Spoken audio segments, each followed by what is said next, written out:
Salut à toutes et tous, c'est Antoine de NextBeats. Aujourd'hui, on va parler des Pixel 7 et Pixel 7 Pro, les nouveaux flagships de Google. On a testé les deux modèles de long en large et dans cette vidéo, je vais vous donner mon avis complet sur les deux smartphones, les différences clés entre les Pixel 7 et les Pixel 7 Pro, leur rapport qualité-prix et ce qu'ils valent par rapport à la concurrence genre Apple, Samsung. Allez, c'est parti.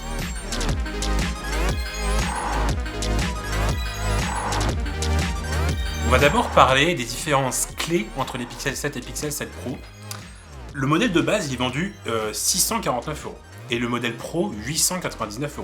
Donc c'est un gros écart de prix, même si contrairement à Apple et Samsung, Google ils n'ont pas augmenté les prix par rapport à l'an dernier. Donc c'est déjà pas mal. Du coup, les différences principales entre le Pixel 7 et le Pixel 7 Pro, on va surtout les retrouver au niveau de l'écran, du module photo et de la batterie. Le Pixel 7 Pro, il a par exemple un taux de rafraîchissement un peu plus élevé, une diagonale un peu plus grande, on a aussi un capteur photo supplémentaire avec un téléobjectif dédié, et la batterie est forcément aussi un peu plus grande. Mais voilà. Mais sinon, à part ça, les deux smartphones, ils ont le même design, le même processeur Tensor G2 à l'intérieur, le même objectif principal à l'avant comme à l'arrière, et la même interface Android 13 avec le même nombre de fonctionnalités, plus ou moins. Allez, on va parler des specs un peu plus en détail. On commence par le design. Cette année, Google reprend essentiellement les mêmes codes que sur les Pixel 6 et 6 Pro de l'an dernier.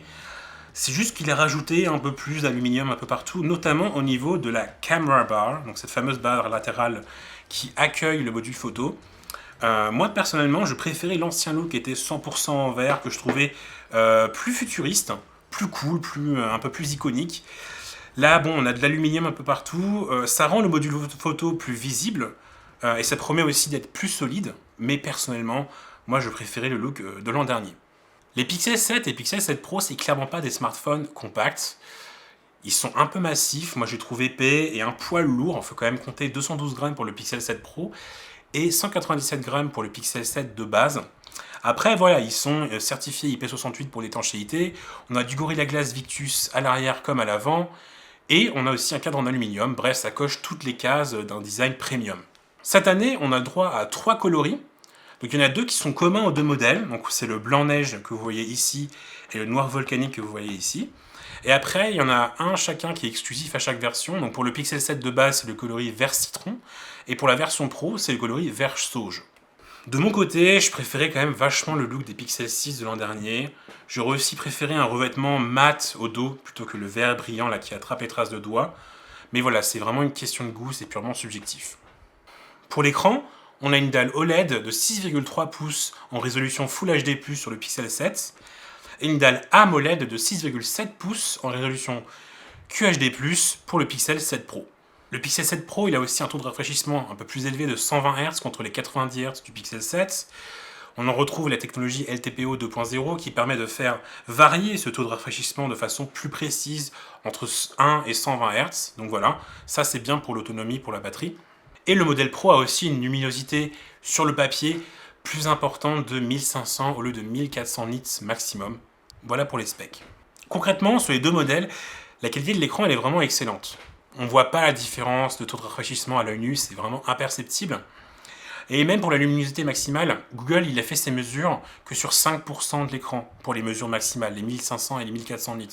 Donc c'est clairement, vous n'aurez jamais ces mesures-là en usage concret. On n'a pas de son ni de logiciel ou Explique, mais d'après les mesures que j'ai pu voir ici et là, on est plutôt autour de 1000 nits. Franchement, c'est très correct et ça assure une lisibilité vraiment dans presque toutes circonstances, même en plein soleil, etc. Donc voilà, il n'y a rien à dire là-dessus. La colorimétrie, par contre, elle est aux petits oignons. Les couleurs, elles sont vachement fidèles et surtout la température, elle est bien gérée. Ça veut dire que ça tire pas trop vers les tons chauds jaunes, ni trop vers les tons plus froids bleus. C'est vraiment bien équilibré. Après, le seul truc, c'est que j'aurais aimé que ça claque un peu plus, que les couleurs elles soient un poil plus vibrantes.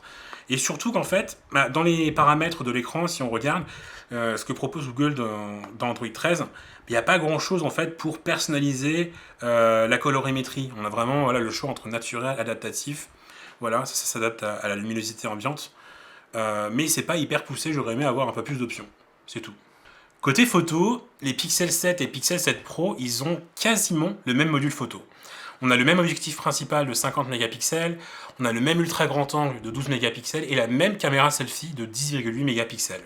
La seule vraie différence, elle se situe ici, c'est que le Pixel 7 Pro, il embarque aussi un téléobjectif dédié de 48 mégapixels. Et en gros, ça permet simplement de faire un zoom optique x5 contre le x2 du Pixel 7 de base, et un grossissement numérique jusqu'à x30 au lieu de x8 sur le Pixel 7.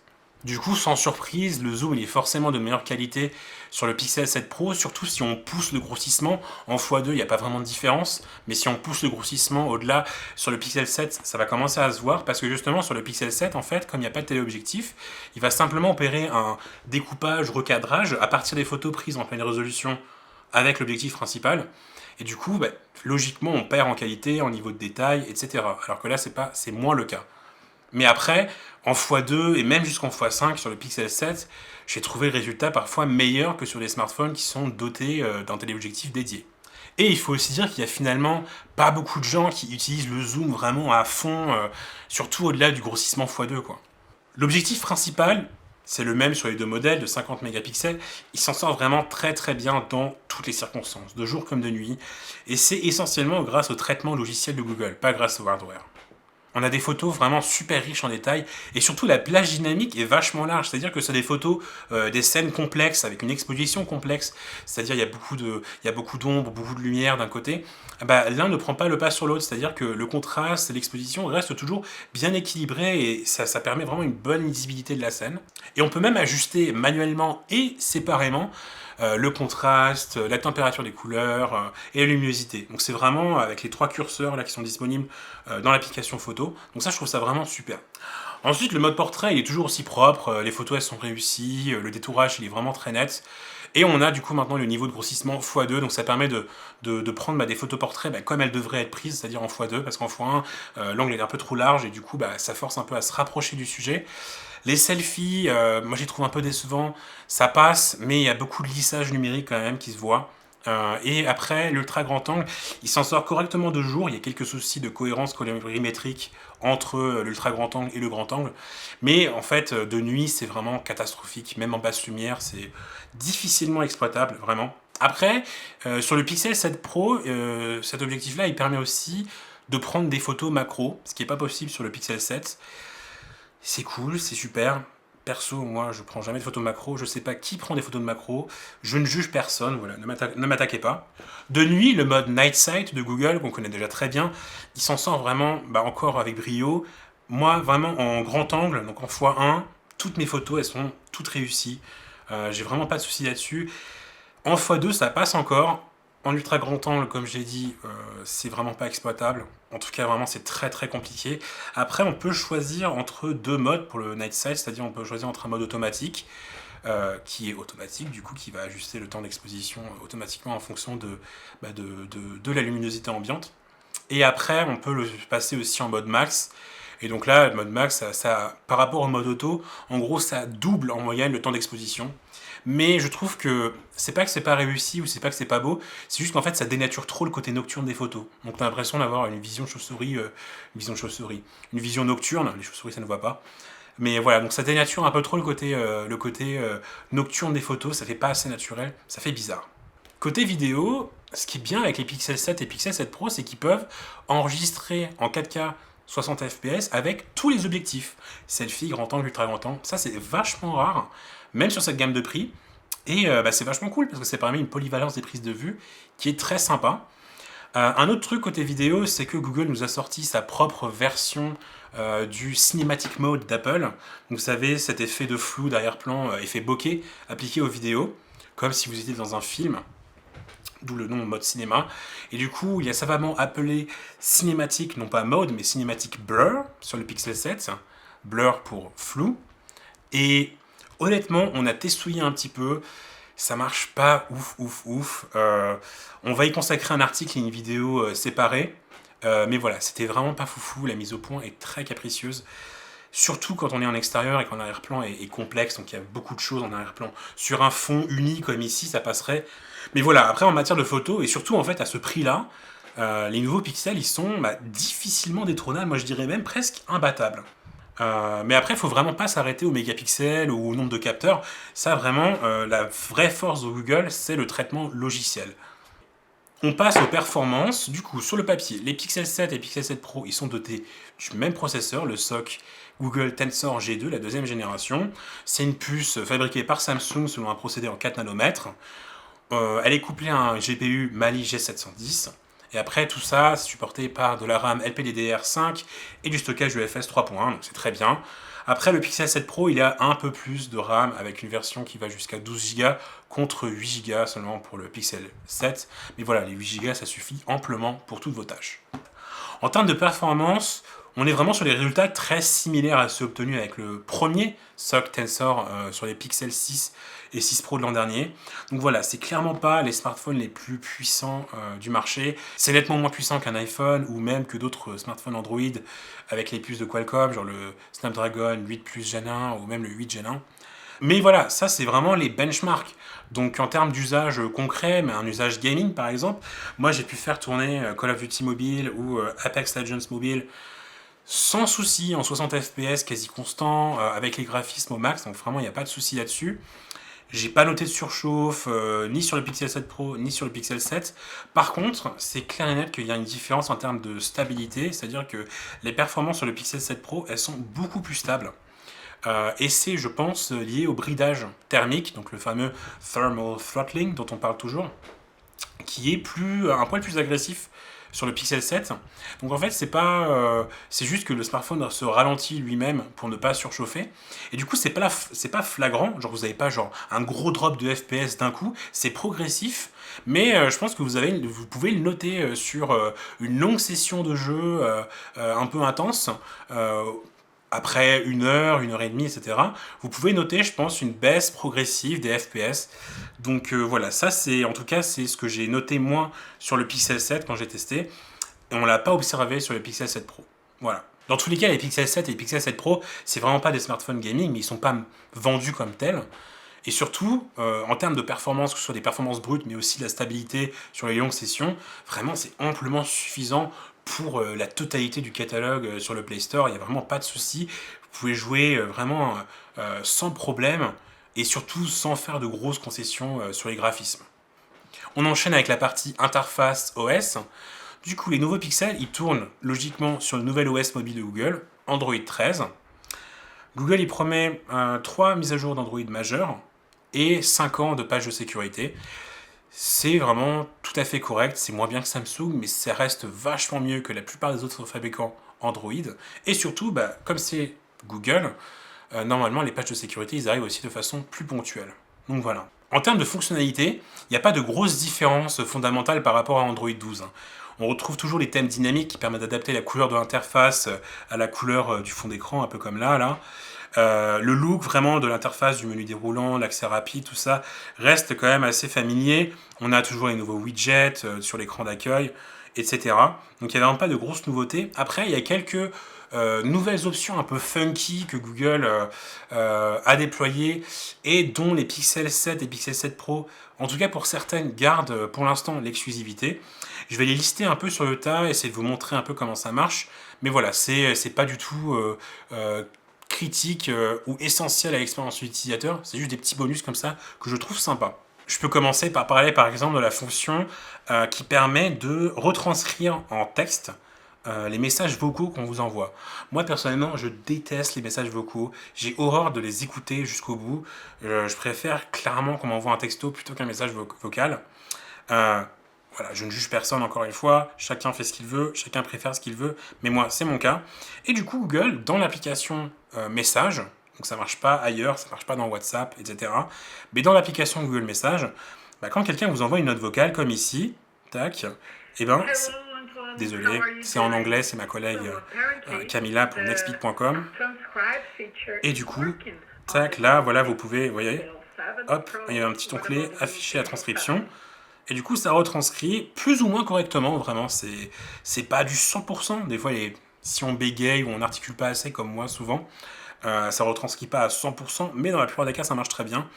Et je trouve ça vraiment super cool. J'aimerais vraiment que je sais pas, peut-être qu'avec Live Caption, Android permette de faire ça vraiment au niveau de l'interface et du coup, que ça puisse marcher dans d'autres applications de messagerie, parce que personnellement, moi, je connais pas grand monde dans mon entourage qui utilise Google Messages. Dans l'application photo, on peut aussi appliquer un effet bokeh, donc un effet de flou en arrière-plan, à des portraits en post-prod. C'est-à-dire, prenez une photo portrait, pas en mode portrait, mais un portrait de quelqu'un, quoi, en mode normal.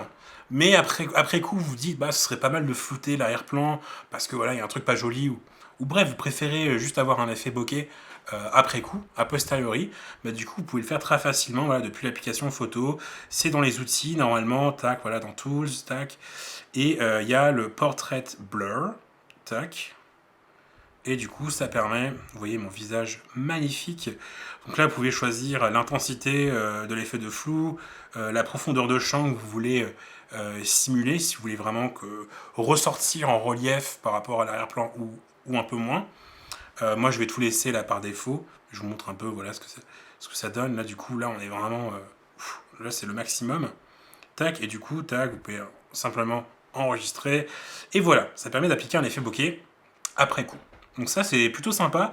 Et ça marche assez bien. Si là, on zoome un peu sur l'image, on voit que bon, le bout, la pointe de mes cheveux, elle n'est pas totalement bien détourée.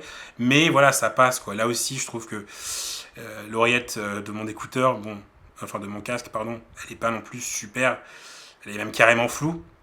Mais voilà, pour des petites retouches comme ça, en impro, ça passe. Une autre fonction photo qui est aussi sympa, décidément en fait, les seules fonctions super funky dont je voulais vous parler, c'est des fonctions photo. Mais c'est encore une fois, dans l'application photo, c'est une fonction de retouche qui permet de rendre des vieilles photos un peu ratées qui ont un flou de mouvement. Vous savez, quand vous bougez la caméra ou si vous avez mal fait votre mise au point, bah, qui permettent du coup de retoucher ces photos, de les rendre plus nettes.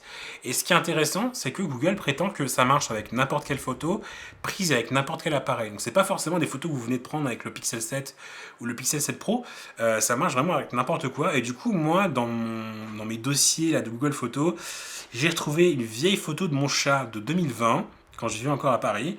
Et donc là, on peut voir, bon, c'était je crois que je l'ai prise avec le Pixel 4 Pro à l'époque. C'était pas non plus c'était quand même un bon smartphone. Mais voilà, du coup, on va dans les outils d'édition. Tac, si ça veut bien marcher.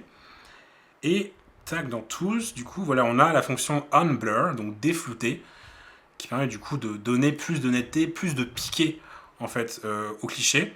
C'est pas hyper flagrant, mais par exemple, si on zoome là, on grossit, tac, sur... Hop, le visage de mon magnifique sublime chat. Tac, là, vous voyez, c'est l'original, donc avant la retouche. Et là, c'est la version qui est censée être plus nette. On voit quand même une petite différence. Après, si vraiment on grossit, ça reste des artefacts numériques. Donc en gros, c'est vraiment artificiel. Ça rajoute pas vraiment plus de détails. Ça donne l'impression que les éléments, voilà, les textures sont plus fines, etc., plus raffinées, plus détaillées. Mais voilà, c'est pas non plus un outil magique. Si la photo elle est totalement ratée, totalement floue, ça marchera pas. Là encore, l'avant, l'après. Et ça ne marche pas non plus avec les photos forcément en mode portrait. Si vous avez un bokeh de base au max sur votre photo, ça va pas rendre l'arrière-plan totalement net. Donc voilà, c'est pas un outil magique. Mais voilà, pour des petites retouches comme ça, je trouve que c'est quand même vachement sympa. Au passage, big up à mon chat quand même parce qu'elle le mérite. Un dernier truc que j'ai trouvé assez génial, c'est une fonction que Google appelle Guided Frame. En gros, cadrage guidé. Cadre guidé. C'est une fonction d'accessibilité qui est censée aider les personnes malvoyantes ou aveugles à prendre des selfies, du coup à cadrer leurs selfies elles-mêmes. Et cette fonction-là, elle est intégrée en fait à ce que Google appelle TalkBack dans Android. Donc en fait, c'est un lecteur d'écran. Vous savez, si vous êtes malvoyant, c'est un lecteur d'écran qui va lire les éléments d'interface, etc., qui sont à l'écran, vous dire quelle possibilité d'interaction vous avez avec tel ou tel élément. Ça va le dire à voix haute. Et du coup, cette fonction-là, donc il faut juste activer TalkBack, comme je le fais ici. Je vais le désactiver parce que, en gros, c'est vraiment très... si on n'est pas... Voilà, ça... Merci, ça montre exactement ce que je voulais vous dire. C'est que si on n'est pas habitué au menu d'accessibilité d'Android, ça peut être assez déroutant. Et surtout, en fait, si on n'a pas besoin de les utiliser, ça peut être vachement saoulant d'avoir cette voix-là qui nous part sans arrêt. Mais en gros, cette fonctionnalité, ça permet du coup, quand vous ouvrez l'application photo et que vous passez en mode selfie comme ça, et ben le smartphone va vous dire à voix haute des consignes, genre par exemple là, hey, baisse ton smartphone vers le bas, voilà, et plus vers la gauche, etc. Et une fois que vous avez que le cadrage est considéré comme étant exploitable ou correct, vous avez du coup une petite alerte avec un petit retour haptique pour vous signaler et un compte à rebours qui part de 3 et le selfie est capturé, ça vous dit voilà, selfie captured, selfie done, quelque chose comme ça. Et ça permet du coup voilà, à des personnes malvoyantes ou aveugles de prendre des selfies par elles-mêmes. Je l'ai testé, j'ai fait une vidéo séparée là-dessus, j'ai fait un article séparé là-dessus. On va peut-être intégrer la démonstration à cette vidéo-là pour que vous voyez un peu comment ça marche, parce que là c'est compliqué voilà, à montrer dans une vidéo scriptée comme ici, parce que voilà, TalkBack c'est vraiment pas intuitif si on n'a pas l'habitude des menus d'accessibilité d'Android. Du coup, je vais pas non plus passer 3000 ans sur les petites fonctions photo d'Android 13, même si elles sont vraiment très cool. Et pour finir, je dis juste que avec le Pixel 7 et le Pixel 7 Pro, on a l'expérience Android la plus épurée, donc la plus pure, parce qu'on a Android stock, et surtout la plus complète, parce qu'on a vraiment toutes les fonctionnalités, dont certaines qui sont temporairement exclusives sur les derniers Pixels. Donc voilà, c'est très bien. Et en plus, on a le suivi logiciel qui va avec, donc encore mieux. On termine ce test par la partie autonomie. Donc le Pixel 7, il a une batterie de 4355 mAh, et le Pixel 7 Pro, une batterie de 5000 mAh. Sur le papier, voilà, c'est des tailles respectables. Je trouve ça un peu petit sur le Pixel 7. Mais en fait, en vrai, l'autonomie sur les deux modèles, elle est juste excellente. On a lancé le benchmark PCMark dessus. Et les deux smartphones, le Pixel 7 comme le Pixel 7 Pro, ils ont mis plus de 14 heures avant de passer sous la barre des 20% d'autonomie restante. Je crois que sur le Pixel 7, c'était 14h33 et le 7 Pro, c'était 14h55. Pour des flagships Android qui sont quand même vachement énergivores, c'est des résultats assez exceptionnels. Et surtout qu'après, en usage concret, ça permet très facilement de dépasser une journée d'utilisation vraiment sans problème. Moi, je dirais même plus d'une journée et demie d'utilisation sans aucun souci. Et après, je sais pas, on peut vraiment pousser avec les modes d'économie d'énergie, etc. Il y a même un mode d'économie de batterie extrême dans les paramètres d'Android. Donc vraiment, c'est rassurant, quoi. C'est rassurant, on a une batterie qui tient bien. Et surtout que c'était un peu un défaut des Pixel 6, 6 Pro l'an dernier. Donc là, vraiment, Google a vraiment très très bien réussi sur ce point-là. Après, là où le bas blesse, c'est que Google a un peu fait, ils n'ont pas fait les mythos, mais ils ont un peu tenté l'entourloupe au niveau de la puissance de la recharge rapide. Sur la fiche technique, si on va pas dans le détail, on peut lire que les Google Pixel 7 et Pixel 7 Pro, ils ont une fonction de recharge rapide avec le chargeur officiel de 30 watts. On comprend que du coup normalement ils acceptent une recharge rapide filaire de 30 watts, non? Eh ben non, il faut aller fouiller dans les tout petits détails de la toute petite fiche technique, un petit astérisque, mais qui est vraiment pas visible de prime abord, il faut vraiment cliquer pour avoir plus d'infos, défiler et regarder vraiment, lire entre les lignes quoi. Et du coup Google précise que certes, le chargeur officiel, il délivre une puissance de 30 watts, mais que le Pixel 7, il peut accepter une recharge maximum de 20 watts et le Pixel 7 Pro de 23 watts. Et ça, c'est vraiment avec le chargeur officiel. Ça veut dire que si vous n'utilisez pas un chargeur officiel, comme ça va être le cas de la plupart d'entre vous, parce que le chargeur, il n'est pas inclus dans la boîte, il est vendu séparément, et du coup, ça veut dire qu'en fait, vous aurez des puissances même moindres en deçà de ça. Moi, perso, j'ai testé avec un chargeur non officiel de OnePlus, et j'ai quand même mis en moyenne 1h30 pour passer de 0 à 100% à chaque fois.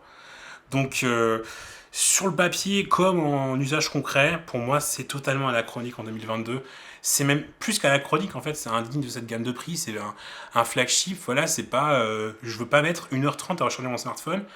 Et les 20 watts, il faut vraiment que Google, mais Apple aussi, et Samsung, faut qu'ils arrêtent. Il faut vraiment qu'ils se réveillent, qu'ils se remettent au travail, qu'ils proposent quelque chose de mieux là-dessus, quoi. Mais voilà, ça, c'est la recharge. Après, on a aussi la recharge sans fil, la recharge sans fil inversée. Mais en termes d'autonomie, c'est juste, voilà, c'est très bien, c'est excellent, et je valide.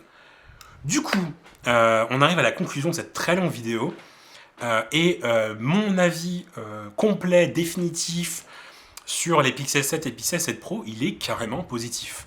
Après, voilà, je trouve que l'écart de prix, qui est quand même assez conséquent entre les deux modèles, il n'est pas forcément justifié. le téléobjectif dédié, l'écran un peu meilleur, la batterie un peu plus grande. Pour moi, ça permet pas vraiment de justifier presque 200 € d'écart de prix. Et moi, dans tous les cas, si je devais choisir l'un des deux modèles, ce serait clairement le Pixel 7. Et même par rapport à la concurrence en dehors de Google, en fait, je trouve que le Pixel 7, il est vraiment hyper pertinent en termes de rapport qualité-prix. On a l'une des meilleures expériences photo du marché.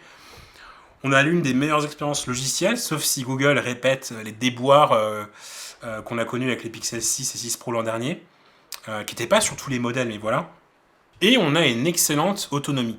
Et tout ça, on l'a pour, en tout cas pour le Pixel 7, pour presque 400 € de moins qu'un iPhone 14. Moi, personnellement, je trouve ce choix vraiment super cohérent en termes de performance-prix, de ratio performance-prix, même si mon smartphone de l'année, pour l'instant, en termes de performance-prix, ça reste le Nothing Phone 1, qui est, je crois, 100 € moins cher actuellement.